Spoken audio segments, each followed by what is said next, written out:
Yes.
Good morning, Unity. Just imagine it's a sunny day, because this song's about that, okay?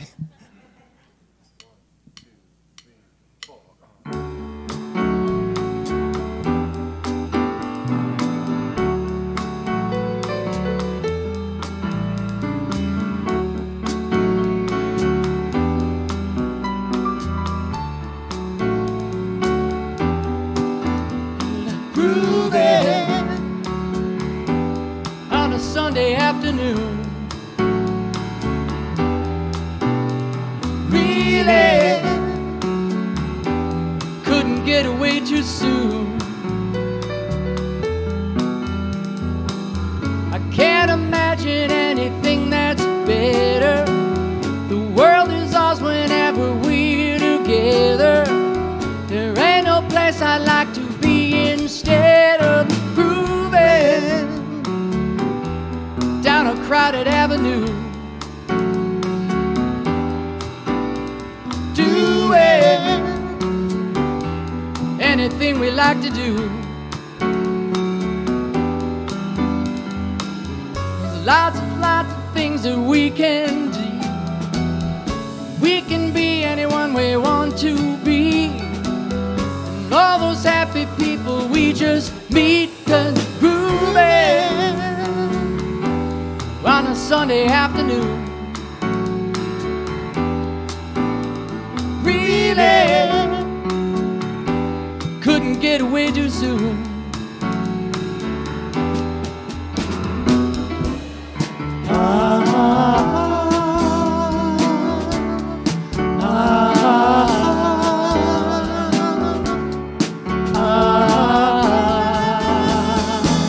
We'll keep on spending sunny days this way. We're gonna talk and laugh our time away. I feel it coming closer day by day. Life would be ecstasy, you and me endlessly grooving on a Sunday afternoon. Really couldn't get away too soon. Grooving on a Sunday afternoon. Really couldn't get away too soon.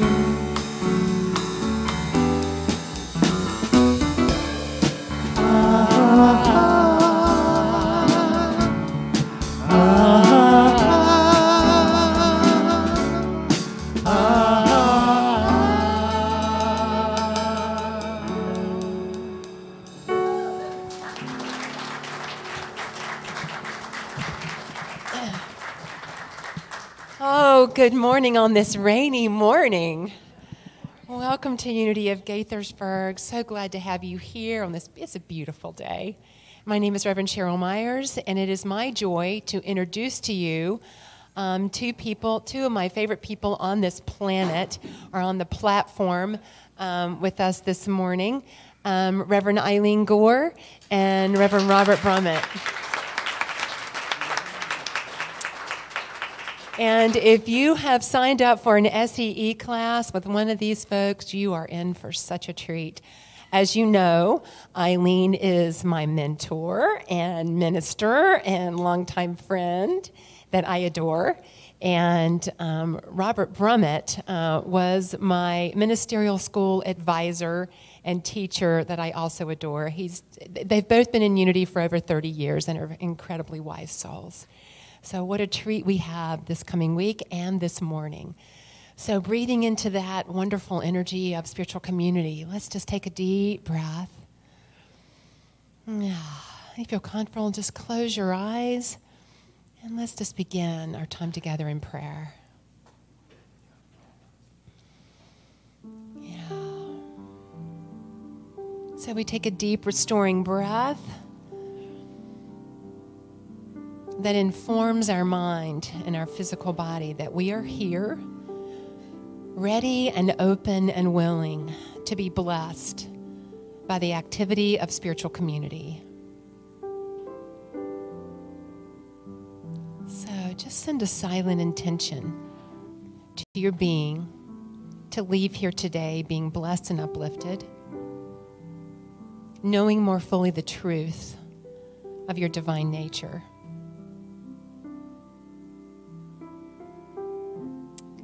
And just know that this morning would not be the same without you. So thank you so much for being here and bringing your light and your presence.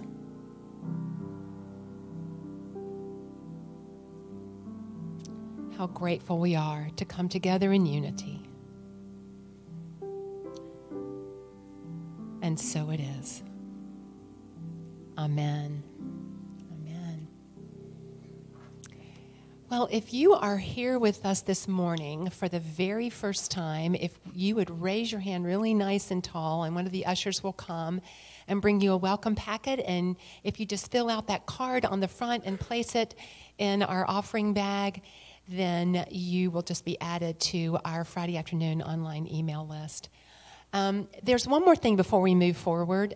He just walked in. I just would like to give some love to Ron Land. So Ron Land and his partner Joe have been working furiously on the exterior of the main building and also the front of the education building to just give it some love. You know, to repair some of the things that were ready to be repaired and to paint what needed to be painted. And women, when you go into, and men, if you knock on the door, you might want to take a peek in if no one's in there. The women's bathroom has been transformed. So we're so excited. Ron, thank you. You know, you're a part of this community, and I know that every stroke of the brush comes with great love, and I'm just so grateful for you. All right, let's stand and sing a congregational song. 1, 2, 3, 4.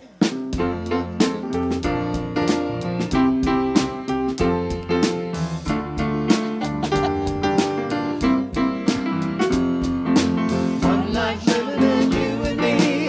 One life living like you and me. One life shining like you and me. 'Cause love is all there is. One life shining like you and me. One life shining like you and me. One life shining like you and me. 'Cause love is all there is. Shining from the inside out. So happy, I just want to shout. One light shining like you and me. One light shining like you and me. One love shining like you and me. 'Cause love is all there is. One light shining like you and me. One light shining like you and me. One love shining like you and me. 'Cause love is all there is. Just take a moment and greet your neighbor, offer a handshake, and ask for a hug.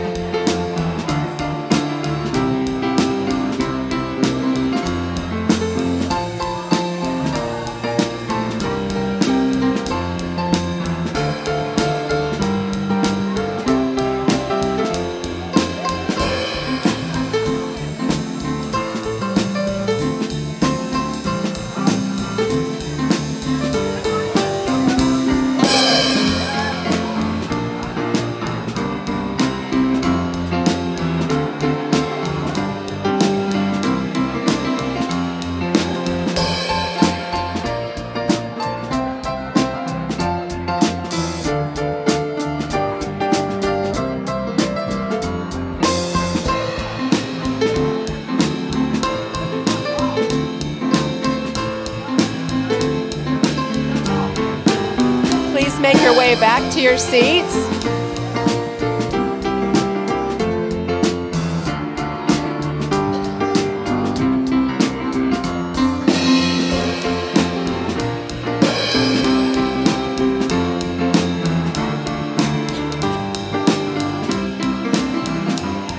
I'm shining from the inside out. I'm so happy, I just want to shout.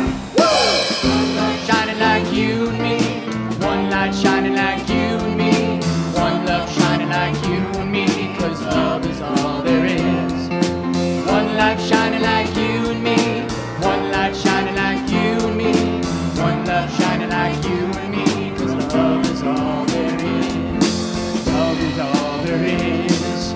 Love is all there is. Please be seated. Thank you. I'll wait till everyone gets seated. Everyone's excited in the back. Good morning, everyone. I am Brett Savage, and I am pleased to share this week's transformational opportunities, which are detailed in our community newsletter. You can receive next week's edition by sharing your email with us. And at this time, as we usually do, we ask that you power down or silence your cell phones. Thank you. So here we are, SEE, Spiritual Education and Enrichment classes start tonight. We are offering 7 classes that include unity metaphysics, meditation, the Bible, prayer, healing, and also finding yourself in transition, which begins tonight at 7 p.m. with Reverend Robert. So we invite you to come be in a transformational learning environment and deepen your spiritual consciousness. There are also awesome extracurricular activities which are happening, such as daily word meditation each morning, outdoor yoga, a Thursday night barbecue, and a Friday night DC dinner and monuments tour with Reverend Cheryl. So let's hope for good weather for all of those outdoor activities. So, sounds like it's going to be a week to remember, and we look forward to seeing you here for all of these activities. Also, if you volunteer during this SEE week, you will be eligible for a tuition discount. Just sign up to serve at the back of the table in the sanctuary or in our newsletter. So, since it's today, how about the back of the table? So, to register for SEE classes, see Edie at the back of the sanctuary. Edie, where are you? Edie's distracted, but Edie's in the back there. So that's today. Yeah, there's Edie. Normally you don't have to ask Edie to get excited, but I just have to get her attention. We are also excited to announce that Unity of Gaithersburg is partnering with Opus Yoga Studio in the Kentlands community to offer sunset outdoor yoga on Wednesdays starting June 13th through July 25th. Sounds so fun. And that's fun. Sounds fun? Doesn't that sound so fun? Sounds fun, yeah. Outdoor yoga, Wednesday nights, starting June 13th through the 25th. Won't be held on July 4th, I think, which is a Wednesday this year, I believe. This is from 6 to 7 p.m. here on our beautiful campus. If there is inclement weather, yoga will be held indoors. So bring your family and friends as a way to introduce them to our campus and our spiritual community. So let's get the word out and share unity in this very fun way. And for this activity, optional love offerings are welcome. And then in a couple of weeks this year, we are honoring Father's Day, which is June 17th. We will have a Sunday slideshow of those who have served as a father to us. This includes our birth fathers, adoptive fathers, father figures, mentors, and any others, including moms, who have served as a paternal figure in our lives. If you would like to honor someone, we thank you for submitting no more than 2 photographs of this loved one. If you have submitted a picture before, such as last year, please resubmit it to be in this year's slideshow. And the deadline for the photos to be received is Sunday, June 10th. That's next week. We are asking that you please submit them digitally in JPEG format to admin@unityofgaithersburg.org. Thank you. And now please center yourselves as we reflect together on today's daily word. Our focus for today, evolve. Our affirmation, I am evolving. A sunflower seed contains the print for what becomes a beautiful plant in the summer.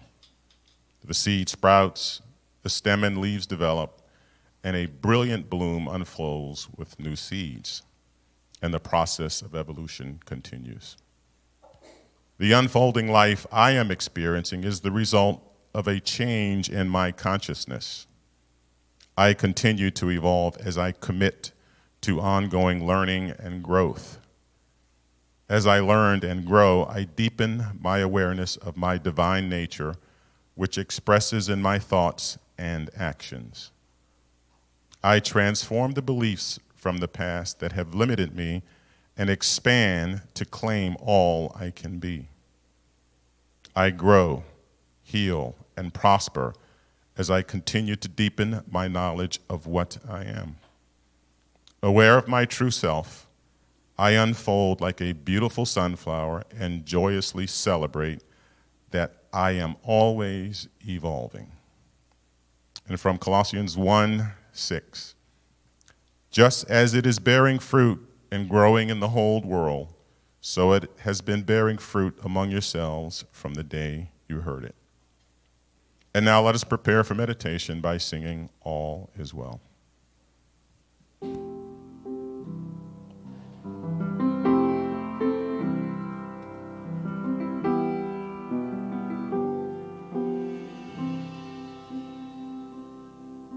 as I close my eyes and the world disappears. I can feel my breath rise and fall. There's a light inside that dispels all my fears, and I hear a gentle voice calling. All is well, all is well, all is well, all is well, all is well, all is well.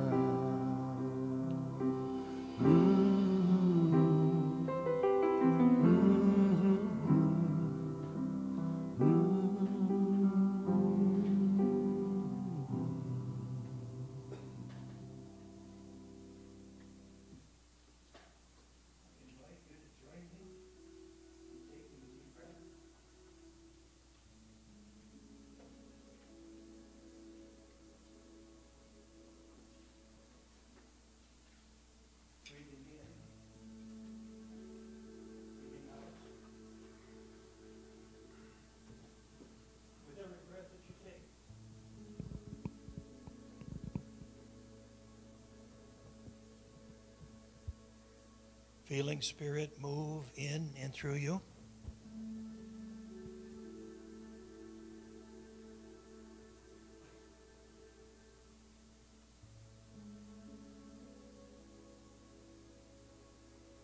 On the wings of the breath,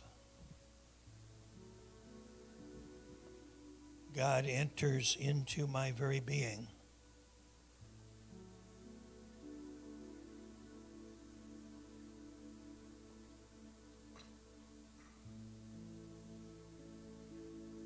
I invite you to experience the life in each breath, the love,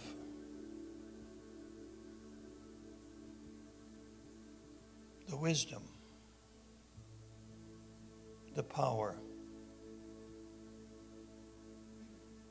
of the one presence with each breath that you take.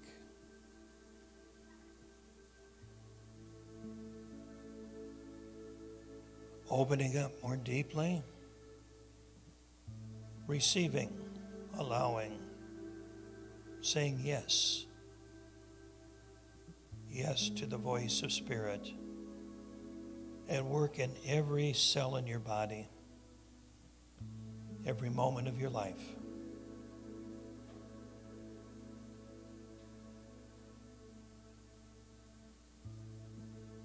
Whatever challenges you experience as a human being, physical, mental, emotional, financial, relational, I invite you to simply let that go for the moment.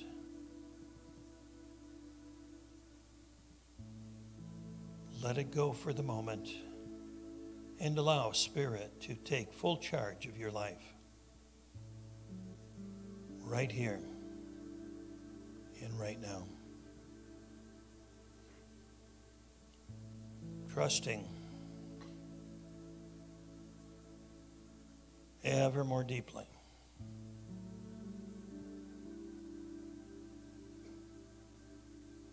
Just as we trust every in-breath,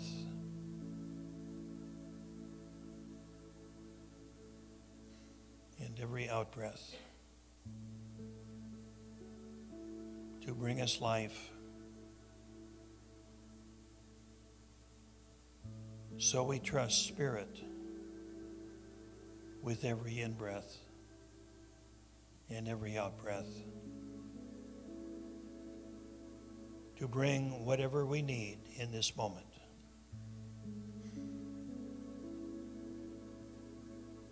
I relax I let go. I receive. And I trust. I let Spirit do its work as I rest in the silence, as we rest in the silence.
As our attention returns to the world of sights and sounds and sensations,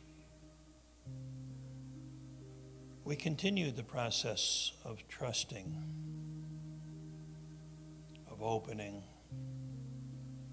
of allowing, of knowing that God is at work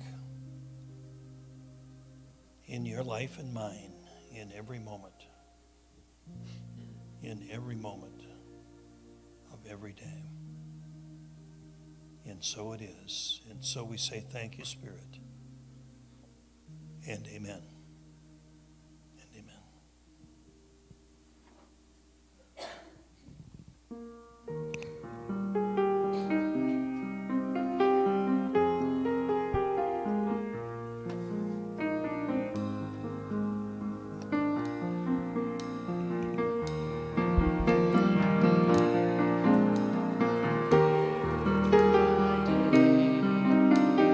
Lighthearted and carefree,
everything new, everything different, everything true.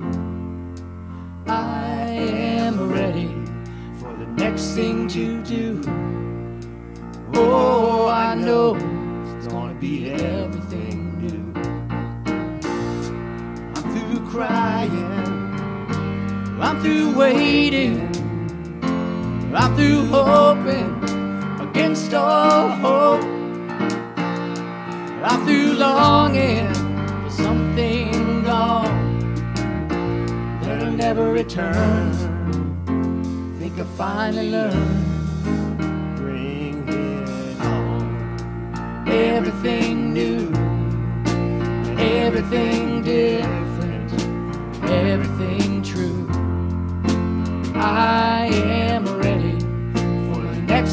to do.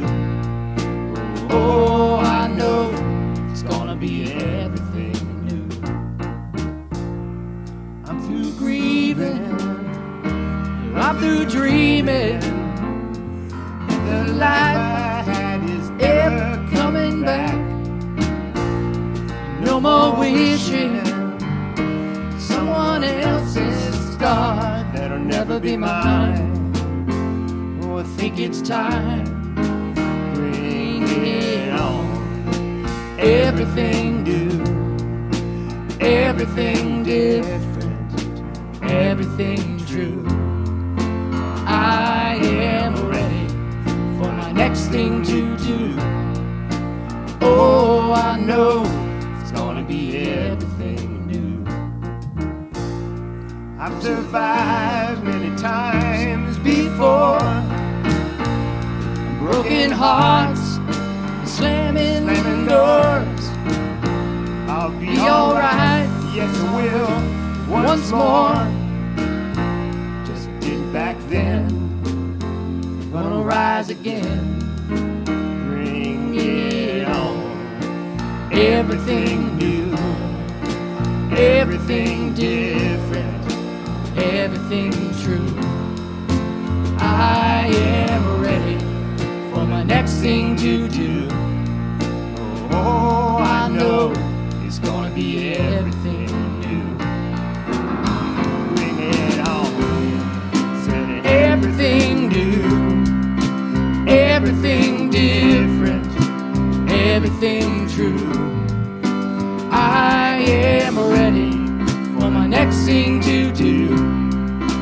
Oh, I know it's gonna be everything new. Oh, I know it's gonna be everything new. Beautiful. Thank you so much. Namaste. Well, this is a real treat because what we get to share with you today are the questions that you asked of us. And so instead of really doing this like a formal thing, we're just going to have an organic flow. And we might not get to all of the questions. There were 7 questions that you submitted, and they were all just so great. So what I would like to do is say anything that if you don't hear your question today, just due to time, I will write a response on our blog. Okay. So it just feels like the Wim-Dinger question. One of them is who or what is God in your opinion? So who or what is God? So who wants to tackle that one, team? Do we have all week? We do have all week. Eileen, you want to tackle that one? Sure. I mean, I would start with, in my opinion, I will start with that because that's important. There is no who.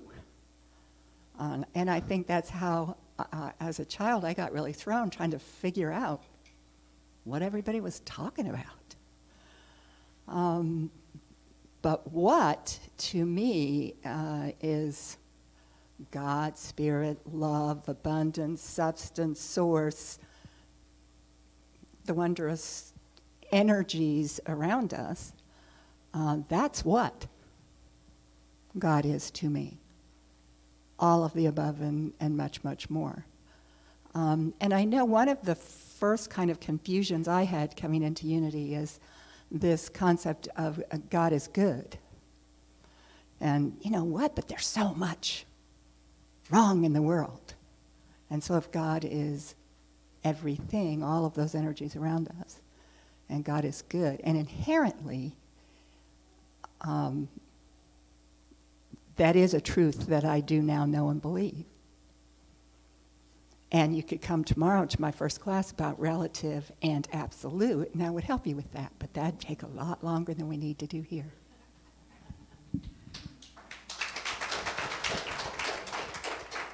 I'll be there. Yeah, all right. In my opinion, I have no idea what God is. I think any belief we have about God is more a statement of ourselves than it is about God. There's a great book out called The History of God. Some of you may be familiar with it. Karen Armstrong, a religious scholar, has written it. And it's not really a history of God. It's a history of our God image or our God belief. And it has changed radically over the last 2,000-3,000 years. And just in my own lifetime, which is not quite that long, my particular opinion of God or image of God has changed radically. And I don't think God has changed, but I certainly have. I think God, almost by definition, is the great mystery, the greater than that of which we can even conceive. You say it's not that we don't know, but we don't even know what we don't know about what God is. And so it's a very interesting thing that God is the most important thing in my life, and yet I don't have any idea of what it is, you see. It's kind of like, I guess the fish has no name for the ocean. It's just what is. And so I find I don't use the word God that much, but I feel God's presence even more so, actually, because I think for me words and concepts can limit my moment-by-moment experience of God. So.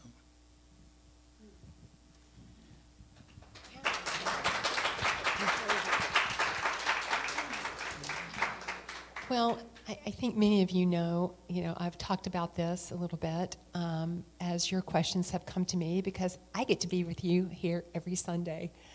And my views of the divine have absolutely evolved, because for me, it's the personification of God, or the anthropomorphic, giving what we call God, human qualities. I feel like that always gets us in a little bit of a pickle. So I have really moved away, as you know, my congregation. I've moved away from words like God and Spirit, simply because I know the power of embedded theology. And you all know that my background was Baptist, which I celebrate and I honor. I'm very blessed in many ways to have had the background that I've had. However, there was very much an embedded theology there. There was a man up in the clouds, and, oh Lord, I want to be in that number, and, being on the list, and judgment, and vengeful, and all that. And so for me, what I have found in just my tenure in ministry and teaching is that when we start talking about God and Spirit, for me, in my opinion, it just immediately, there's a cellular response. There can be a cellular response. All of a sudden we start looking up, and please hear, there's nothing wrong. There's nothing wrong with whatever way you see the divine, however way you experience the divine. My passion is that we are the divine. That we are divine beings. We are infinite wholeness. I perceive the divine to be infinite wholeness, infinite life, infinite joy, infinite love. And it's hard for us as human beings to wrap our head around what really is infinite. So I just tend to steer away from the language of God, because the minute we start to try and define God, we limit that infiniteness. But we're just trying to understand. Our quest to understand God is our quest to understand ourselves, is what I feel. And so as we come to claim more the truth of what we are as divine beings, I feel like our definition of God is going to take care of itself. So that's my opinion.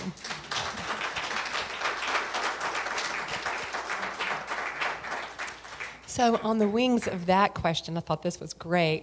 Someone asked the question, do we really have free will? And how do we know? Do we really have free will? And how do we know then? I'm staring at Robert on that one. You want to do that? Do I have free will as to whether or not I You do. do I have a choice? You absolutely do. You do. Well, that's, as you know, one we could talk about for a long, long time. It's an interesting question. Of course, it depends on what we mean by free will, even. One of the interesting things that I think most humans would say, yes, they have free will. We assume we have free will. It feels like we do. But there was an interesting study done just very recently, and you may have heard of this or heard about it, where they did a fMRI on individuals, and they had the individual make a choice of pulling a lever with the right hand or the left hand, and they would ask a question. If the answer was yes, they'd pull this. If the answer was no, they'd pull this, and they'd watch the brain operate as the individual did this. And they found that the area of the brain where the decision was made fired up a full 5 seconds before the individual was aware of the decision. So it wasn't just 5 seconds before they pulled the lever, but before they were even aware of choosing to pull the lever. And it took another, 0.8 of a second for the hand to respond once the choice was made. So that raised a very interesting question, is that who's in there that's making these choices? You know, does our brain have free will? So yeah, it's a very interesting question. I think the bottom line is we have to certainly act as if we do, and we have to assume that we do, and that we have to take responsibility for the choices we make. There's no doubt about that. But how much of it is free will and how much of it is something else, it's really hard to say, you know. I mean, someone could say, does an alcoholic have free will? Can an alcoholic, do they have free will as to whether or not they take a drink? Well, yes and no. You say that addiction by definition is when we lose our power of will, or we seem to lose our power of will. And so there's a whole lot of gray areas in there in terms of when does free will emerge if we do have it. Does it come at age 5, 6, 7? You know, does it automatically turn on at age 18 or 16 or whenever we start driving the car or voting or whatever? So I don't think it's a yes or no question. I think that we have free will to the degree that we're aware. I think with more awareness, there's a greater power of choice. So I think a lot of it just depends on where we're at in our own development. And it's an interesting question, and it's an interesting topic to talk about. But I can't think of a quick answer to that question, other than we certainly have to act as if we do and take responsibility for our lives, whether or not we think we have free will or not. We're responsible for our choices, our words, our thoughts, and our actions. Yes.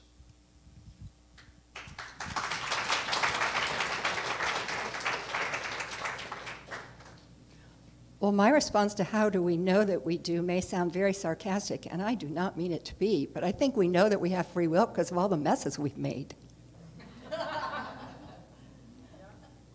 I mean, if there was some manipulating power that when I was a little kid I thought was going to help me get A's in school, whether I studied or not, and, you know, thought maybe there was a power that could make stuff happen, then I honestly would think stuff would have happened just a lot cleaner.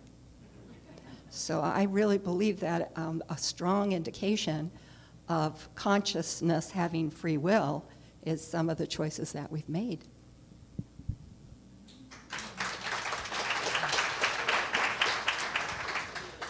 Well, my answer to this question was where we are in consciousness.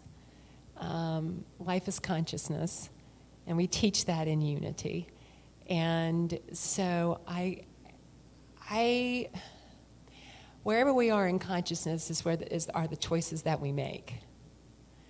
And my immediate response was that, gosh, we do get to be aware of the choices that we make. Otherwise, we live life in victimhood. However, what came to mind for me was this old deodorant commercial. And it was probably back in the 70s, and there's this couple, and they're at a sports event, and the woman responds like, wah, wah, wah, wah. And her husband is like, so it's the same event, and they're responding differently where they are in consciousness. So I don't know. I love this question, and these are the questions. This is why I love, I'm just going to go off in a little and come back. This is why I love SEE. This is why I love the classroom. Because we can chew on these questions that have such multi-layered answers. And is there a right answer to this question? I don't think so, like Robert said. But when we're in a learning environment, we can hear where each other is with it, and nothing is wrong, and we can just chew it. And what's important is, what do you think? Where are you in consciousness? Do you think that you have free will? And how do you know? Yeah, as teachers, I learned from the best. Flip it back on the student. That's my answer to that one.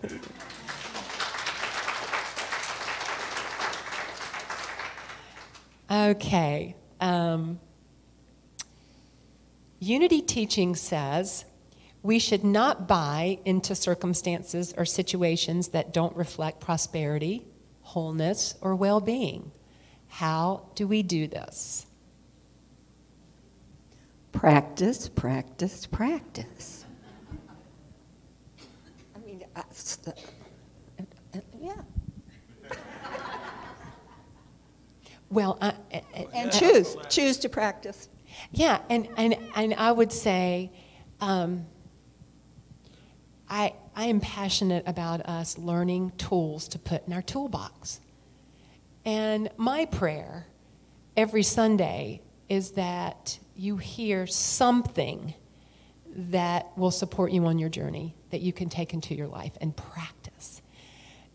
Because that's what I have loved about Unity. That's one of the main things that drew me into Unity. Well, a lot did. But it's practical spirituality. It's spirituality that we can really use in our life tangibly. We can practice it every single day. And so, my answer to this too is to keep learning and claiming and expressing our true nature. To keep keeping on the journey. Keep saying yes to knowing more fully the truth of what you are, because you're all so magnificent. We're all these whole amazing beings. And I feel like we're on this journey to uncover that. I mean, I don't know if you want to say rediscover, uncover, whatever. I think we're here to live knowing what we are. And so whatever supports you in doing that, if it's coming here on Sunday morning, if it's taking an SEE class, if it's taking a meditation retreat, mindfulness meditation retreat, whatever it is, I just say go for it. So what about you, Robert? The question was... was unity teaching says we should not buy into circumstances or situations that don't reflect prosperity, wholeness, or well-being. How do we do that? Well, I would say that there are no circumstances or situations that don't reflect prosperity, wellness. That's a and great wholeness. answer. There aren't any. I mean, there's just life, and there's whatever label we put on it is up to us. And so whatever our life is, we can choose to call it good, bad, or indifferent. So I would just say there are no circumstances that are inherently anything. They're just what's here. I love Yeah. that.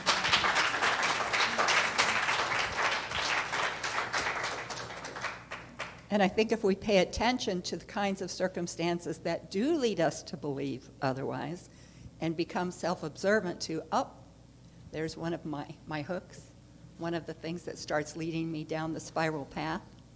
I used to say I could go from getting my paycheck to being out scratching for bottles in the trash can in about a nanosecond if I allowed myself to choose that. So if I noticed a particular situation and was willing to catch myself in the observation at the very beginning of that spiral, because once you're headed down it, you know, it's like a big slide. It's a little hard to stop in the middle of that slide. But at the top of the slide, you have a choice. I'm sitting at the top of this slide now. I can either go right on down it and end up in the gutter, or I can just decide, you know, I can climb back down the ladder. I don't have to go down the slide. So I can become conscious and aware of the fact that every situation gives me that opportunity. Well, and so I'm going to put a little plug in for prayer. I am teaching unity prayer because what a great tool to change our minds about what we are perceiving. There is nothing more powerful to me than affirmative prayer to change our mind about what is my perception of what is happening in front of me. What is between me and seeing my life, seeing the prosperity that's overflowing in my life, regardless of what's in my bank account. You know, what's between me and really knowing and claiming the wholeness that I am, regardless of what's showing up in my physical body.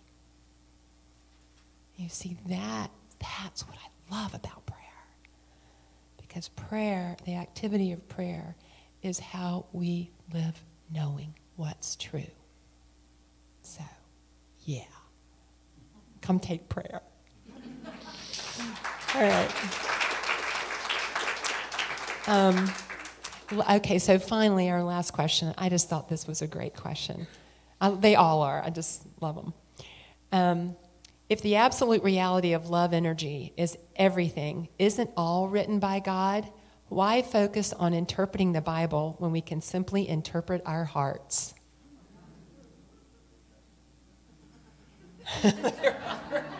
Who's teaching Bible this? So wait. Not me. It's okay. Jane. Yeah, okay. It's Jane. So what do you have to say? Well, I mean, certainly we could simply interpret our hearts.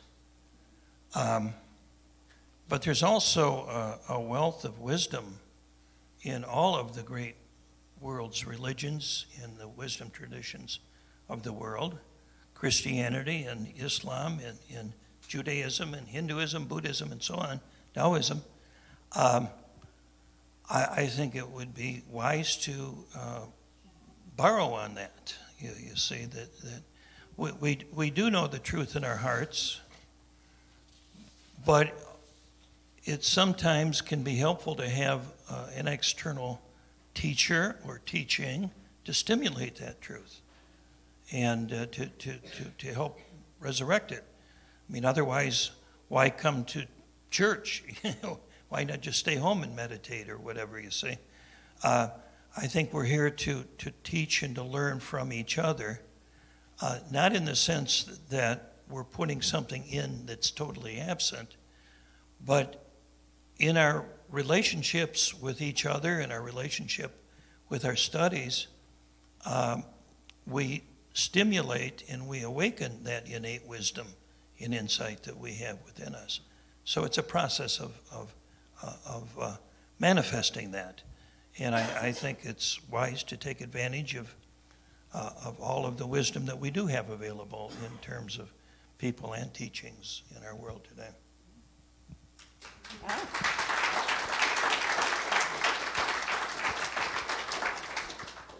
And you don't have to buy it all. And there's another place you don't have to buy into. Because I remember when I had to buy that big, thick Bible for ministerial school, and it's not something I had picked up a whole lot before that. I wasn't raised where Cheryl was. I was raised in a place that didn't use a Bible all that much. And it scared me. Because I used to think that every time I opened that dad-burned Bible, somebody was killing somebody else for what appeared to me no reason. And I'm thinking, why do I have to study that? Why do I have to keep studying how, Moses could say, let's just wipe everybody out because God doesn't like the way you just acted. And so I thought, it really made me nervous that I was going to have to spend a good deal of ministerial school studying that big, thick book. But as Robert said, there's an amazing amount of wisdom in there. But we must also use our inner knowing. And I don't know, interpret's always got a lot of baggage attached to it as well. Because interpret means, let me tell you what it means. Right? So if I'm going to tell you what X means in the Bible, not how can I take it in and see what it says to me. And so I had to learn to kind of get past some of those what it said to me that was about violence and we can wipe anybody out we don't like and so on, to move to some parts that really did speak to me. I used to love to teach from the Sermon on the Mount. And I can remember, and now I could remember, but now I can't. Whoa. Who used to say if the Christians lived the Sermon on the Mount, I'd be a Christian? I wasn't a Christian. Gandhi. See, I started to say Gandhi, and I thought, no, that's not right. Gandhi said if Christians lived the Sermon on the Mount, I'd be a Christian. Because that is that place from which, I'm the light of the world. Right there. Live that.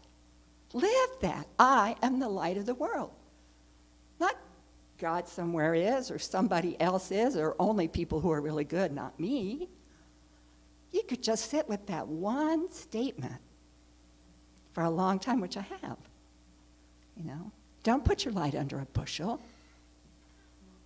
I was really good at that. Put that bushel right on my head. Don't look at me. When I was a kid. And it's funny, I have this picture up here, and I have some need to explain it. Why does she show up with a dog and everybody else? I raise guide dog puppies for Guide Dogs for the Blind. I'm on number 8. My newest one is a little fuzzy golden retriever, 10 weeks old. And there are training Bibles for dogs. I mean, there are people who swear this is how you train a dog. And one of the very strong ways for many, many, many years was dogs must be subdued and taught who is the owner, and that is how you train a dog. Well, in Guide Dogs for the Blind, the school that I work with, that I raise little puppies from 8 weeks to 16 months, and I'm on number 8, so I've learned a lot. I've evolved a great deal. Initially, the training years ago was you subdue the dog into doing the work that the dog needs to do so they know who's their boss. And the truth is now that all of our work with these dogs is very positive, affirming that the dog knows inherently what we're asking them to do. And for a guide dog, they must do what's called disobedient actions. They must refuse to go if the blind person says walk across the street and there's a car coming. So you can't subdue a dog into doing that, but you can train, you cannot even train is not the right word, but you can encourage a dog to understand that their own knowing is what's safe and what's not. And that's then what they give to the person. So it's the same thing. If I only read those tough, subdue, kill everybody who gets in your way parts and called that the Bible, then I wouldn't have a very positive view of it. But there's so much more.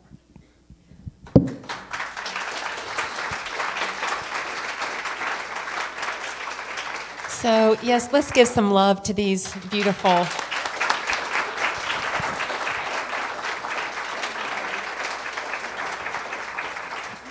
And so I just want to say thank you so much for these questions. They have been really wonderful for us to work with. And just if you feel, if something's tugging on your heart and you'd like to come join us this coming week, we're just so excited about the classes that we get to create with you this week. And we just look forward to seeing you there. Thanks again. And now we get to hear, let's affirm. We have an affirmation here. Let's affirm together.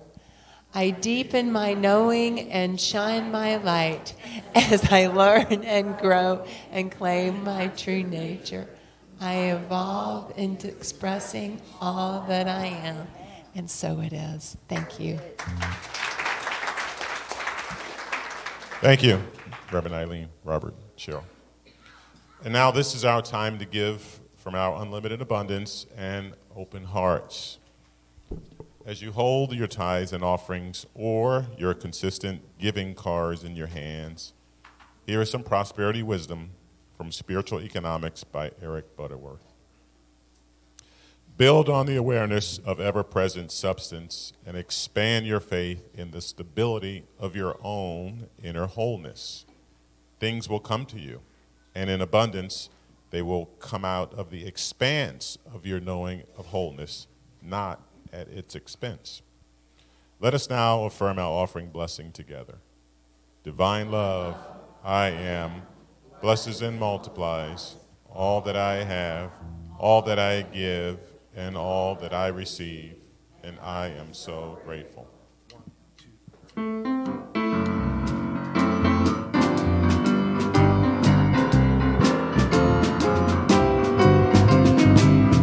Little light of mine, I'm gonna let it shine. This little light of mine, I'm gonna let it shine. This little light of mine, I'm gonna let it shine. Let it shine, let it shine, let it shine. Hide it under a bushel, no, I'm gonna let it shine. Hide it under a bushel, no, I'm gonna let it shine. Hide it under a bushel, no, I'm gonna let it shine. Let it shine, let it shine, let it shine.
Don't let anyone blow it out. I'm gonna let it shine. Don't let anyone blow it out. I'm gonna let it shine. Don't let anyone blow it out. I'm gonna let it shine. Let it shine, let it shine, let it shine.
song for us today.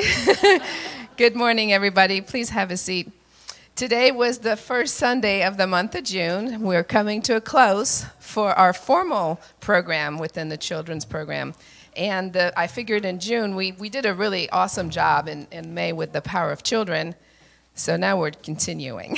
So we did this story about Malayla Yousafzai, that wonderful little girl who turned her life affair into a movement, and really to show the proof that children can change the world. So here's our kids telling you all about it.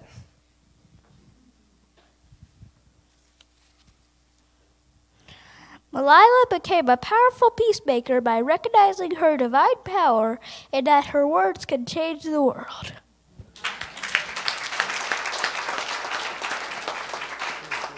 When I recognize my divine power, I make powerful choices in my life.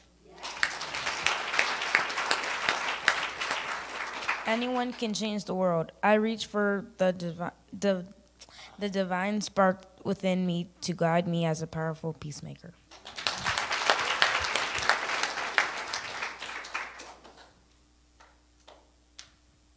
My words can change the world.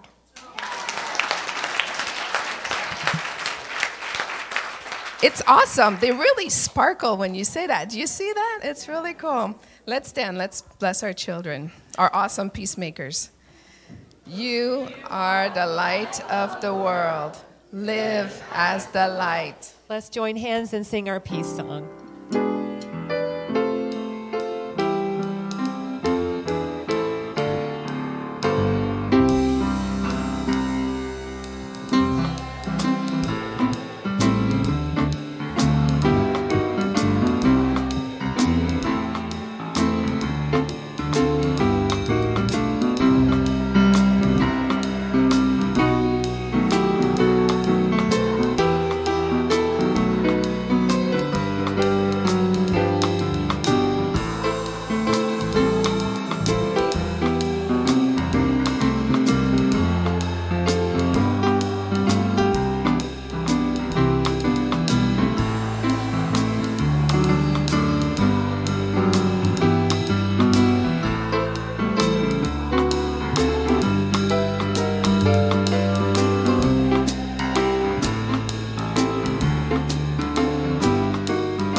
Beautiful week, and if you would like to consider coming to an SAE class, Edie is back to the back table with the computer. Much love to you. Blessings.